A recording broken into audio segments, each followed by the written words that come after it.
Hey guys, this is Ryan with Mom on Mission, and today is our monthly book recs and what's next video. This is where I let you know what I have been reading in the last month and what my third grader has been reading. And there are other ladies in this collaboration, and make sure to check out their channels down below and check out in the playlist what else they have been reading. I'll fill you in on what we'll be reading next month. So this month did not go as planned. I realized as things started to open back up, we started having some little play dates here and there, and which is a good thing to not to go wrong, I guess, as far as reading goes. But then I also had a lot of our just regular yearly checkups scheduled for this month. For whatever reason, they all fell real close together, and my son had a physical therapy appointment, and we've had to start doing some physical therapy with him. And so it's just been kind of all over the place. We did some traveling also this past month, and I was the only adult, so I was driving most of the time, or all the time. So I could not get as much reading as I typically like to do on vacation. So that's how that went. So nevertheless, I did get some reading done, so I'll share with you what we got through, and let me know down below what you're reading. Okay, so for the month of May, I finished up Women of the Word by Jen Wilkin. I give this book a 5 out of 5 stars. It was so good, and it really talks about how we need to dig in as women and know the Word, not just what other people have to say about God's Word, but actually know it for ourselves. And that can seem like a huge, daunting task, and it is big because God's Word is big. Thankfully it is, but that's a blessing, and it shouldn't keep us from digging into it and learning it for ourselves. So she breaks down kind of a methodology of how you can do that, and make it really impactful for your own life, and how you can love God with your time and with your mind by really just getting that word into your heart, and even when it's hard, just digging down and seeing what God's word actually says for itself. And that is the only book I read for nonfiction this last month. That being said, it is because I'm kind of using those principles that I learned from Jen Wilkin's book, and have been, I've always read my Bible, obviously, but I've been reading it more in depth and with more intentionality than before. So that's kind of taken up my nonfiction time, along with all the other things that I've told you about. For fiction, I am basically done with Tale of Two Cities. I have a few, probably maybe 20 minutes of listening left. I did listen to the audiobook instead of buying the actual book, and libraries are closed, so I couldn't check it out. But I'll go ahead and give my review on that, because like I said, I'm at the very, very end, and I love this book. I don't know why it took me so long to read it, but I love French history. I love learning about revolutions and what kind of spur people on to make changes. Now, this book was rather timely, finishing it up this week as we have been made aware of the terrible, horrible death of George Floyd, and seeing all the rioting that has then come after that. This book is timely. It is, it was just very fitting for the season our world is in, our nation is in anyway. And then I just barely started Orphan Train by Christina Baker Klein. And I can't really tell you what I think of this so far. I'm just barely into it, maybe a chapter or two. So I am looking forward to finishing it though, because I have heard great things about it. Again, I took this book on my vacation, but with 3 kids and my husband not going, there was no time for reading. But we did get good family time in with my siblings, my parents, so it was fine. Let's see, so that was it for me.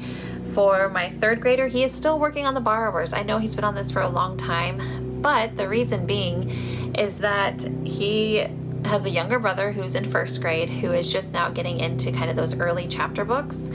And with our libraries being closed, he's just reading a bunch off of our shelf. He's suddenly just decided that he loves reading, which is awesome. But my third grader has been seeing him reading those books that he remembers reading, and kind of for, I guess, nostalgia's sake, he has been rereading those early reader books, those kind of easy chapter books. So he's been doing a lot of rereading, which is totally fine. I'm like, at third grade, if you're reading, that's awesome. So he hasn't made much progress on the borrowers, but he has been reading a lot still. And he's also been being extra sweet and reading to his 2-year-old brother a lot lately. So for our read-alouds, we are, I think when I spoke to you last time, we were about 1/3 of the way through the Wingfeather Saga. Now we are about 2/3 the way through the Wingfeather Saga. Well, the first book of the Wingfeather Saga, On the Edge of the Dark Sea of Darkness by Andrew Peterson. And I said last time that maybe it was a little bit advanced for my kids, but now that we're even further into it, they're loving this book. It is very kind of Lord of the Rings feeling. A different type of story, but just kind of has that feeling to it.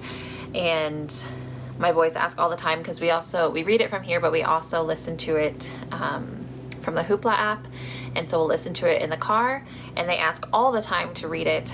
I was hoping to have it finished because we had that long road trip, but my 2-year-old doesn't love it as much, obviously, so we had to take breaks in reading this and put on some movies for him so that he would be entertained as well. Let's see. So usually I recommend a picture book to you guys, one that we have enjoyed this month. And for us, this is one we've owned for a while. I think one of my boys picked it up when we did like a reading challenge at our library, and you get a free book if you read X amount of minutes or pages or whatever. So this is called With Any Luck, I'll Drive a Truck by David Friend, illustrated by Michael Rex.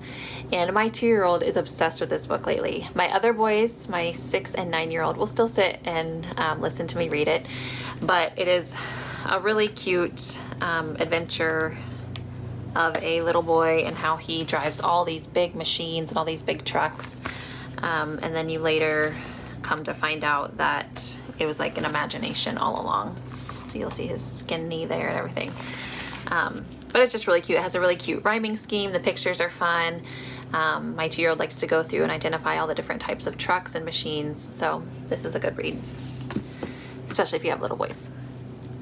And then I do not have a podcast for you this month.